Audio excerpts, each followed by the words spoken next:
Facts about Tina Turner that may surprise you.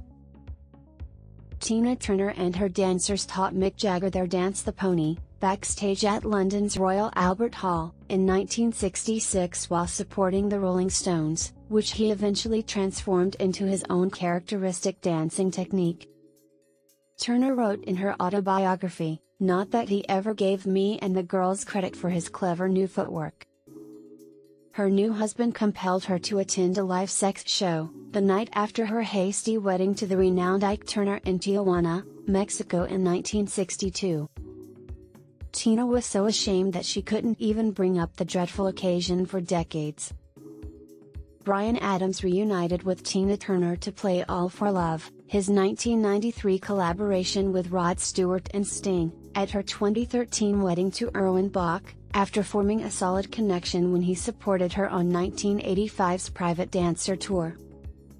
Tina pulled off her top, and performed in her bra after sweating through so many takes of River Deep, Mountain High, for producer Phil Spector in 1966. In My Love Story, she says the reaction in the studio was bigger than Ben-Hur.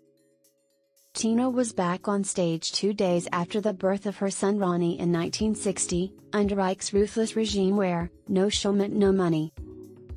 When Bono gave Tina the demo for Goldeneye, it lacked the orchestral bluster that would later be incorporated to the song that would soundtrack the James Bond film, of the same name in 1996. Tina speculates that it was simply small bits of music that didn't make up to a real melody. He realized how bad it was. Tina Turner's performance in Maracanã Stadium, in Brazil in 1988, earned her a place in the Guinness Book of World Records, as the most tickets sold by a solo performer. She performed in front of about 180,000 people. David Bowie pretended to be unable to attend a meal with Emmy executives in New York in early 1983, by stating that he had to meet his favorite artist, Tina Turner. Tina claims that Bowie's endorsement created a frenzy of record executives clamoring to sign her, with Tina ultimately siding with Capitol. At the Ritz on January 27, Bowie was joined by fellow enthusiasts John McEnroe and Keith Richards. Steven Spielberg approached Tina to play Shug Avery in his film The Color Purple, before she starred alongside Mel Gibson in Mad Max, Beyond Thunderdome. "The plot was uncomfortably close to the story of my life with Ike," she said. Tina turned to television show appearances, to pay the bills after fleeing the abusive Ike in the late 1970s. She made appearances on shows such as Hollywood Squares, and The Sonny and Cher Show.